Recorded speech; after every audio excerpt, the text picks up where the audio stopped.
பேகுரு சொந்தங்களுக்கு வணக்கம். இன்னைக்கு நேர்காணல் நம்மளோட இருந்திருப்பவர் மூத்த பத்திரிகையாளர் திரு ஜெயகிருஷ்ணன் அவர்கள். வணக்கம். வணக்கம் ரவி. இன்னைக்கு பார்த்திருப்போம், டெல்லியில ஒரு பத்திரிகையாளர் மேல அதிமுக ஒரு வக்கீல் நோட்டீஸ் அனுப்பிச்சிருக்காங்க. கிட்டத்தட்ட என்னன்னா, அவர் ஒரு பொய்யான செய்தியை பரப்பிட்டார். அந்த செய்தி என்னன்னா, நேற்றைய தினம் அதிமுக பொதுச் செயலாளர் திரு எடப்பாடி பழனிசாமி அவர்கள் உள்துறை அமைச்சர் திரு அமித்ஷா அவர்கள் டெல்லியில சந்திச்சிருக்காங்க.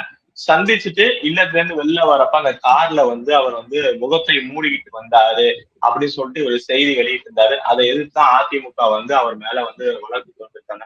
உடனே இங்க இருந்து தமிழக ஊடகத்துறையில இருந்து இருக்க எல்லா பிரஸும் அதை கண்டிச்சு இது ஒரு கருத்து சுதந்திரத்துக்கு எதிரானது அப்படின்னு சொல்லிட்டு உடனே அவருக்கு ஆதரவா இருக்காங்க. உண்மையாலுமே நடந்தது என்ன? அவர் பொய் செய்தி பரப்பினாரா? இந்த நடவடிக்கையை ஒரு பத்திரிகையாளரா எப்படி பாக்குறீங்க? கார்த்திக், இதை பாத்தீங்கன்னா இது இப்ப ஊடகங்கள், தமிழக ஊடகங்கள் முழுக்க பாத்தீங்கன்னா திமுகவின் ஊதுகுழலா இருக்கிறது. இப்ப மட்டும் இல்ல, எப்பவுமே மீடியாக்குள்ள பல பேர் கிட்டத்தட்ட ஒரு 95% பேர் திமுகவோட ஊதுகுழலாவே பணிபுரிந்துகிட்டு இருப்பாங்க. அதாவது இப்போ ஸ்ரீரங்கத்துல ஒரு வாட்டி வெளியே இவர் வந்தாரு, வெளியே ஸ்டாலின் வந்தாரு, ஃப்ரீ வச்சாரு, அழிச்சிட்டாரு. எந்த மீடியாவது வெளியே கொண்டு வந்தாங்களா? யாரும் எதுவுமே கண்டுக்கல. அவங்க பாட்டு அவங்க போக்குல ஸ்டாலின் அவர்கள் என்ன டிஃபன் சாப்பிட்டார், ஸ்டாலின் அவர்கள் என்ன காஃபி சாப்பிட்டார், சார் உங்களுக்கு என்ன சினிமா பிடிக்கும், உங்களுக்கு எந்த ரசம் வச்சா பிடிக்கும், இப்படிதான் கேள்விகளை கேட்பாங்க. தவிர இது போன்ற ஹார்டு செயல்பாடுகளை ஸ்டாலினிடமோ உதயநிதி ஸ்டாலினிடமோ திமுக அந்த ஊதுகுழலான பத்திரிகையாளர்கள் வைத்துக் கொள்ள மாட்டார்கள். இது நம்ம நீண்ட காலமாவே சொல்லிக்கிட்டு இருக்கோம். இதை ஒரு மரபாக வைத்துக் கொண்டிருக்கின்றார்கள் இந்த ஊடகத்தினர். அதுல இது பாத்தீங்கன்னா நிரஞ்சன் குமார் ஒரு கேபிட்டல் அப்படின்ற யூடியூபர் வெறும் கிட்டத்தட்ட 20 to 30 செகண்ட்ஸ் மிக மிக மிக குறுகிய இதுல அவர் அந்த ஃபேஸ துடைக்கிறாரு. எல்லாமே நம்ம கார்ல ஏறலாம் இருக்கோம்னா ஃபேஸ துடைப்போம், சொல்ல டிஷ்யூ பேப்பர்ல துடைப்பாங்க, கட்சியில துடைப்பாங்க. அது மாதிரி அவர் துடைச்சிருக்காரு. அது இன்னைக்கு பேட்டியில கூட சொல்லியிருக்காரு. அது மாதிரி மூஞ்சிய துடைக்கக்கூடிய அந்த செகண்ட்ஸ் இல்ல மணித்துளிகள், அதை மட்டும் இவங்க என்ன பண்றாங்கன்னா, இவங்களோட ஆதரவு சன் டிவி, கலைஞர் டிவி போன்ற தொலைக்காட்சிகள்ல அதை மட்டும் ஃப்ரீஸ் பண்ணி காமிச்சு, அதையே லூப் மோட்ல, உங்களுக்கு லூப்ல போட்டா தெரியும், ஒன்னையே திருப்பி போடுவாங்க. அதையே திருப்பி போட்டு முகத்தை மூடுற. அவர் ஏன் முகத்தை மூடணும்? யார் வீட்டிலிருந்து வெளியே வந்தார்? அமித்ஷா வீட்டிலிருந்து வெளியே வந்தார். அமித்ஷா வீட்டுக்கு போறது உலகத்துக்கே தெரியும். எல்லாத்துக்கும் இந்த விஷயம் கேள்விப்பட்டுதான் போனாங்க மீடியாஸ் எல்லாம் போகும்போது அவையே மூடிய முறைச்சிட்டு வரணும். இது முழுக்க ஒரு, அதாவது ஒரு கையாளத்தனத்தை பத்திரிகை உலகம் செய்து கொண்டிருக்கின்றோம் அப்படின்ற நிகழ்வு தான் இதெல்லாம் நமக்கு காட்டுது. இது பாத்தீங்கன்னா லேட்டஸ்டா ஒரு ஆர்ப்பாட்டம் பண்ணாங்க ராஜரத்ன ஸ்டேடியத்துல. டிஜிட்டல் மீடியாவுக்கு எல்லாம் மத்திய அரசு முடக்குகிறது அப்படின்னு சொல்லி என்றாம் பத்திரிகை மிகப்பெரிய ஜாம்பவான், சுதந்திரத்திற்கு மட்டும் பேசக்கூடிய, பொள்ளாச்சி விஷயத்தை மட்டும் பேசக்கூடிய நக்கீரன் கோபால் போன்றவங்க எல்லாம் அந்த ஆர்ப்பாட்டத்தில் கலந்துக்கிட்டு என்னமோ மத்திய அரசு டிஜிட்டலை முடக்குகிறதுங்க. அப்ப சவுத் சங்கர் போன்றவர்கள்லாம் பல்வேறு துன்பங்களுக்கு ஆளாகி இருக்காங்க, அவங்களை அரெஸ்ட் பண்ணியிருக்காங்க. அதெல்லாமே இவங்க பேச மாட்டேங்கிறாங்க. ஆனா மத்திய அரசு செயல்பாடு, அதாவது மாநில அரசு திமுக எது செஞ்சாலும் இவங்களுக்கு கண்ணுக்கு தெரியாது. ஆனா மத்திய அரசு எது செய்தாலும் அதை ஒரு பெரிய பூதாகரமாக்கி செயல்படக்கூடிய விஷயம். அதே மாதிரிதான் என்ன அண்ணா திராவிட முன்னேற்ற கழகத்தை சேர்ந்த பொதுச் செயலாளர் எடப்பாடி பழனிசாமி போயிட்டு அவர் சந்திச்சுட்டு வந்திருக்காரு. சந்திச்சுட்டு வந்தது திமுகவுக்கு ஒரு மிகப்பெரிய அமிலத்தை முடிய மாதிரி ஒரு வைத்தறிச்சலை தந்திருக்கிறது. சரி, எப்படி அதை சரி செய்வது, எப்படி ஒரு வண்ணத்தை கக்குவது அப்படின்னு சொல்லி ஏதோ ஒரு யூடியூபர் ஒரு 20 to 25 செகண்ட்ஸ் போட்ட வீடியோஸை லூப்ல போட்டு அதை போடுறாங்க. சரி, இப்படி பார்த்தா அதுக்கு நோட்டீஸ் அனுப்பியிருக்காங்க. அந்த நோட்டீஸ் அனுப்பியிருக்காங்க அண்ணா திராவிட முன்னேற்ற கழகம், நீ எப்படி தவறான செய்தியை பரப்புவேன். அதுக்கு இங்க இருக்கிற இந்த ஊதுகுழல், திமுக ஊதுகுழலா இருக்காங்கல்ல, அவங்க எல்லாம் இன்னைக்கு கூடி தீர்மானம் நிறைவேற்றி நாங்க அண்ணா திராவிட முன்னேற்ற கழகத்தை எதிர்க்கிறோம் அப்படின்னு தீர்மானம் இருக்கீங்களே. சவுக்கு சங்கர் போன்றவங்க கைது செய்யப்படும் போது ஏதாவது இந்த மாதிரி தீர்மானம் நிறைவேற்றிருக்கீங்களா? திமுகவுக்கு எதிரான தீர்மானம் ஏதாவது நிறைவேற்றிருக்கிறதா? இந்த ஊடக குழுமங்கள் எல்லாம் ஏதாவது நிறைவேற்றிருக்கிறதா?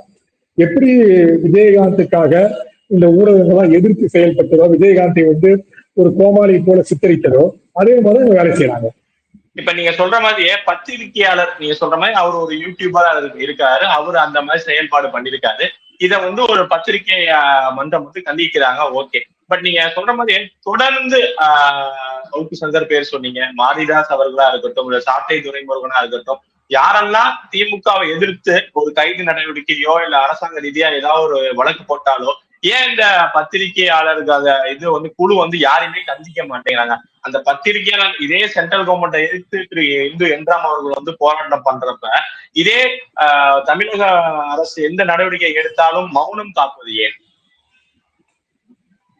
இல்ல, நீங்க இதை பாத்தீங்கன்னா அண்ணா திராவிட முன்னேற்ற கழகம் ஆட்சியில் இருக்கும்போது பாத்தீங்கன்னா எல்லா பத்திரிகையாளர்கள், எல்லா சமூக ஆர்வலர்கள் எல்லாமே பொங்கி வெளியே வருவாங்க. மீத்தேன் திட்டமா, உடனே அண்ணா திராவிட முன்னேற்ற கழகம் பாஜக காரணம் அப்படின்னு பொங்கி எழுந்து வந்துருவாங்க. பொள்ளாச்சியா, உடனே நீ கோபாலன் வந்து மீசையெல்லாம் முறுக்கிட்டு வந்து எவ்வளவு பெரிய அட்டுழியம் நடந்திருக்கு தெரியுமா அப்படின்னு சொல்லுவாரு. ஆனா அவரே வந்து அஜித்குமார் மரணத்துக்கு வாயத்திறப்பாரு. அதாவது அண்ணா திராவிட முன்னேற்ற கழகம், பாஜக இவங்கள் மீது தொடர்ந்து நம்ம வன்மத்தை கட்ட வேண்டும் என்பதற்காகவே இந்த ஊடகங்கள்லாம் வந்து மொத்தமாவே ஒரு சிண்டிகேட் மாதிரி ஃபார்ம் பண்ணி இவங்க தொடர்ந்து வந்து இவர்களை வந்து டார்கெட் பண்ணி செயலாற்றி கொண்டிருக்கின்றார்கள். நீங்க சொன்ன மாதிரி மாரிதாஸ் ஆகட்டும், நீங்க சொன்ன மாதிரி வந்து இவரு நம்ம சவுக்கு சங்கர் ஆகட்டும், இவங்களை பற்றி எல்லாம் வந்து அவங்க வந்து எதிர்த்து அண்ணா திமுக அரசாங்கத்தை எதிர்த்து அவங்க என்ன விமர்சனம் செய்தாலும் உடனே வந்து அவங்க வந்து உடனே கண்டனங்களை தெரிவிப்பார்கள், உடனே எதிர்க்க போராட்டங்கள் செய்வார்கள், எல்லாமே செய்வார்கள். ஆனா இவர்களுக்கு ஒரு பிரச்சனை, திமுகவுக்கு ஒரு பிரச்சனைன்னு சொன்னா அது எதுவுமே வாயை திறக்க மாட்டாங்க. முடிந்த அளவுக்கு முட்டுக் கொடுப்பதற்கு மட்டுமே முயற்சி செய்வார்கள். நேற்று கூட பாத்தீங்கன்னா கரூர்ல வந்து முத்திர விழா நடந்திருக்குது. மிரட்டப்படுறாங்களா? யாரும் மிரட்டப்படுவதெல்லாம் கிடையாதுங்க. இவர்கள் எல்லாம் வந்து எலும்பு துண்டை தூக்கி போட்டவுடன் வாலாட்டக்கூடிய நாய்கள் தான் எல்லாம். இவங்க எல்லாம் யாரும் மிரட்டப்படுவதெல்லாம் கிடையாது. மிரட்டப்படுறவெல்லாம் வந்து இங்க அவன் வந்து அவன் பத்திரிகையாளரே கிடையாது. ஒரு விஷயத்தை மிரட்டப்பட்டு அவன் வந்து அதற்கு எதிர்ப்பு தெரிவித்தான்னா அவன் பத்திரிகையாளரே கிடையாது. இவர்கள் முழுக்க முழுக்க பண சுகத்தை, பல பேருக்கு சார் இஎம்ஐ பிரச்சனை சார். பல பத்திரிகையாளருக்கு வந்து வீடை வாங்கிட்டா, காரை வாங்கிட்டா இஎம்ஐ கட்டி ஆகணும். யார் இஎம்ஐ கட்டுவா? அறிவாலயம் தான் இஎம்ஐ கட்டி ஆகணும். அந்த லெவலுக்கு தான் இருக்காங்க. கமலாலயம் இஎம்ஐ கட்டாது எந்த ஒரு பத்திரிகையாளருக்கும். அதனால வந்து கமலாலயத்தை நம்புவதை விட அறிவாலயத்தை நம்பினால் நம்ம இஎம்ஐ கட்டலாம்னு சொல்லிதான் எல்லா பத்திரிகையாளரும் அறிவாலய தம்பி நம்ம அவங்க என்ன செஞ்சாலும், அவங்க என்ன தவறு செஞ்சாலும் முட்டு கொடுத்துட்டு போவோம். அது ஒரு பிரச்சனையும் கிடையாங்க. இப்ப நேற்று ஒரு சின்ன செய்தி, இது ஒப்பிட்டு ஏதாவது ஒரு பத்திரிகை செயல்பட்டுதான் பாருங்க. இன்னைக்குதான் எடப்பாடி பேசினாரு, அண்ணாமலை பேசியிருக்காரு. ஆனா பாத்தீங்கன்னா செந்தில் பாலாஜியை பற்றி அப்படி கழுவி ஊத்தின ஸ்டாலின் இன்னைக்கு போயிட்டு கரூர்ல நேற்று வந்து செந்தில் பாலாஜியை போல செயல்படக்கூடிய உலகத்திலேயே கிடையாது அப்படின்னு சொல்றாரு. நீ மட்டும் உண்மை பத்திரிகையாளர், அன்னைக்கு என்ன பேசினார் ஸ்டாலின், இன்னைக்கு என்ன பேசினார் ஸ்டாலின் ஒப்பிட்டு போகணும்ல. இந்த பத்திரிகையாளர் யாராவது தொலைக்காட்சி போட்டீங்களா? இல்ல அந்த பத்திரிகையாளர் ஒப்பிட்டு போட்டுச்சா? எதுவுமே போடல. சோ இவங்க ஸ்டாலின் என்ன சொன்னாலும் ஓகே. ஏன்னா அந்த பக்கம் கரூர்ல இருந்து அவரும் ஒரு பக்கம் வந்து இஎம்ஐ கட்டிட்டு இருக்காரு பல பத்திரிகையாளருக்கு. ஸோ இஎம்ஐ தான் வாழ்க்கையை நடத்தக்கூடிய பத்திரிகையாளருக்கு அறிவாலயத்தை விட கமலாலயம் சிறப்பாக இருக்காரு. நீங்க சொல்றப்ப ஏன் அவங்க கேள்வி கேட்கல, செந்தில் பாலாஜியை ஒட்டி அந்த கேள்வி கேட்கல அப்படிங்கிற மாதிரி நீங்க ஒன்று சொன்னீங்க. பட் நமக்கு ஒரு சமீபத்தில் நடந்த நிகழ்வுகள் நம்ம பார்த்திருப்போம். வெளிநாட்டுல முதலில் ஈட்டு வரதா சென்றுட்டு இங்க வந்தப்ப ஏர்போர்ட்ல அடுத்த கேள்வி, நீங்க கேட்க போற அடுத்த கேள்விக்கு இந்த பதில்னு முதலமைச்சரே அடுத்த கேள்வின்னு எழுதி வச்ச மாதிரி இதான் நீங்க கேட்க போறீங்க, இந்த பதில் வாங்கிக்கோங்க அப்படிங்கிறாங்க. இது அவர்கிட்ட உண்மையாலுமே முதலமைச்சர்கிட்ட கேள்விகள் எப்படி கேட்கப்படுது, இத கூட பத்திரிகையாளர் வந்து கண்டிக்கல அப்படின்னா அவங்க மேல உள்ள நம்பிக்கை வந்து மக்கள்கிட்ட இருக்குமா? இல்ல சார், இப்போ பல பத்திரிகைகள் மீது மக்கள் நம்பிக்கை இருந்துட்டாங்க சார்.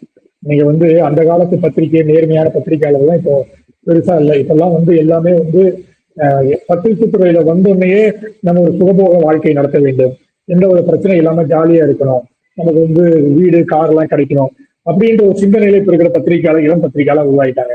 ஸோ அப்பவே வந்து என்ன பண்றாங்க, டிஐடிஆர் அவங்க என்ன பண்ணிடுறாங்க, கொடுக்கும் போதே வந்து செக்ரட்டரியேட்ல பார்த்து நீங்க வந்து இந்த கேள்வி கேட்கணும், நீங்க எந்த கேள்வி கேட்கணும், நீங்க எந்த கேள்வி கேட்கணும் கொடுத்துட்றாங்க.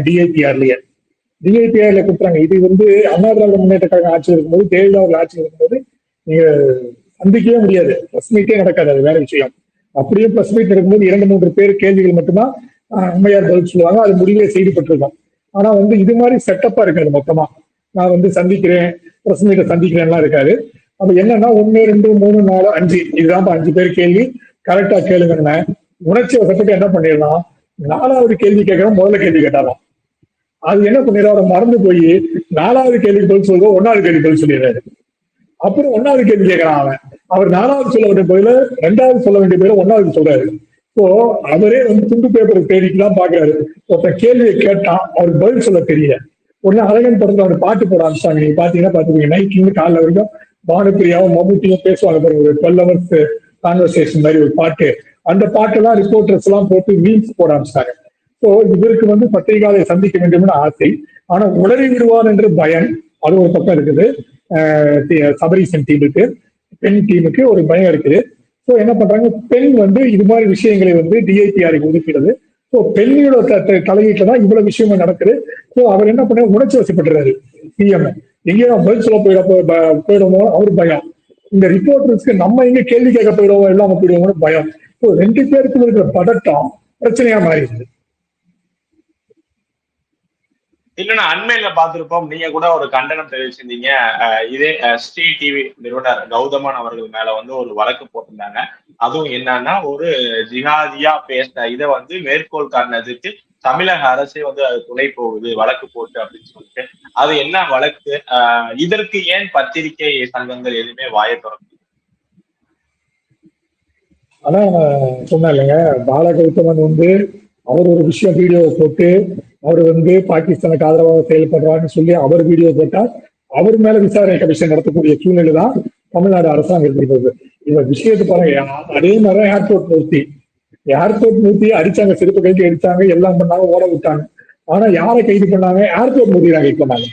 ஏர்போர்ட் மூர்த்தியை கைது பண்ணிட்டு அந்த வழக்குல ஒண்ணுமே கிடையாது, உங்களுக்கு எந்த விதமான ஆதாரமும் கிடையாதுன்னு நீதிமன்றம் விடுதலை செய்த உடனே வேற வழியே இல்லாம இவர் நில ஆக்கிரமிப்பு செயல்பட்டான்னு சொல்லி வேற ஏதோ கம்ப்ளைண்ட் கேஸ் ஜெயில தள்ளிட்டாங்க. ஸோ அவங்களோட அரசாங்கத்தோட முடிவு என்ன இருந்துச்சுன்னா, ஏர்போர்ட் மூர்த்தி ஜெயில இருக்கணும் அப்படின்னு ஒரு குண்டர் சட்டத்துல கொண்டு போயிட்டாங்க. குண்டர் சட்டத்துல கொண்டு போனா 6 மாசம் எந்த விஷயத்தையும் பேச முடியாது. ஸோ எந்த ஒரு அவரால் முடிந்த பட்டியல் மக்களின் வாக்குகளை கொண்டு வர முடியும் ஏடிஎம்கே பக்கம் பாஜக பக்கம் தெரிஞ்சு அவர் ஆஃப் பண்றதுக்காக இந்த ஒரு நாடகத்தை ஆடி ஆஃப் பண்ணிட்டாங்க. அதாவது இந்த ஆட்சியில பாத்தீங்கன்னா இவர் மேல இவர் பாகிஸ்தானுக்கு ஆதரவாக பேசுகிறான்னு சொல்ற அந்த பாலகௌதம் மேலதான் வழக்கு பாயுது. யார் அடிப்பட்டாரோ, யார் தாக்குதலுக்கு உள்ளானாரோ அவர் மேலதான் வழக்கு பாயுது. ஸோ இவங்களுக்கு என்னன்னா, திமுகவுக்கு ஆதரவாக தான் செயல்பட வேண்டும் என்று மிகவும் முட்டாள்தனமாக விடுதலை சிறுத்தை தாக்கிய ஏர்போர்ட் மூர்த்தியை விட்டுட்டு விடுதலை சிறுத்தை அவர் போய் ஹாஸ்பிட்டல்ல படுத்துட்டு இவரை ஜெயில வச்சாங்க. இவரை மேலதான் சிறுத்தை மேல எடுத்து வச்சாங்க. எல்லா விஷயமும் இருக்கு. பாலகௌதம் மேலதான் அவர் ரெக்கார்ட்ஸோட எல்லாம் கொடுத்திருக்காரு, பாகிஸ்தானுக்காக செயல்படுறான்னு சொல்லி அவங்க சொல்றாங்க. பட் என்னன்னா, திமுக அரசாங்கம் யார் பிஜேபிக்கும் அண்ணா திராவிட முன்னேற்றக்கும் ஆதரவா இருக்காங்களோ அவங்க மேல கேஸ புக் பண்றான், அவங்க மேல ஃபைல் பண்ற பிரச்சனையை அவங்க மேல இப்ப பண்ணி விட்டுறாங்க. தவிர இந்த தவறு செய்தவர்கள் தப்பித்துக் கொள்கிறார்கள். பத்திரிகை சுதந்திரம் தமிழகத்துல எப்படி இருக்கு? பத்திரிகையாளர் போர்வையில நம்ம பார்த்திருக்கோம், பல விவாதங்கள்ல அவங்க எந்த பத்திரிகையில இருக்காங்க அப்படிங்கறதே தெரியல. ஆனா பத்திரிகையாளர் அப்படிங்கிற நிறைய பேர் வராங்க. சோ பத்திரிகையாளர் அப்படிங்கிற போர்வையில ஆளுகிற அரசாங்கம் என்ன மாதிரியான மோசடிகள்லாம் செய்யும்? நீங்க பத்திரிகையாளர்னு சொல்லும் போது அவங்க கல்யாண பத்திரிகை அடிச்சிருப்பாங்க நினைக்கிறேன். அடுத்தபடியா அவங்களுக்கு தெரிஞ்சிருக்காரு. ஒருவேளை பிரிண்டிங் பிரஸ்ல கல்யாண பத்திரிகை அடிச்சாதான் பத்திரிகையாளர் சொல்லக்கூடிய சூழ்நிலை தான் இப்ப இருக்கிறது. நீங்க 2-3 நகைச்சுவையான விஷயங்கள்லாம் பார்க்கலாம். டிபேட்ல போனா அரசியல் விமர்சகர், சமூக ஆர்வலர், சுற்றுச்சூழல் ஆர்வலர், பத்திரிகையாளர், மூத்த பத்திரிகையாளர், இவங்கெல்லாம் யாருமே நமக்கு தெரியாது, எந்த கிரகத்துல இருக்காங்க தெரியாது. இவங்க எல்லாம் புதுசா உருவாகிட்டு வராங்க.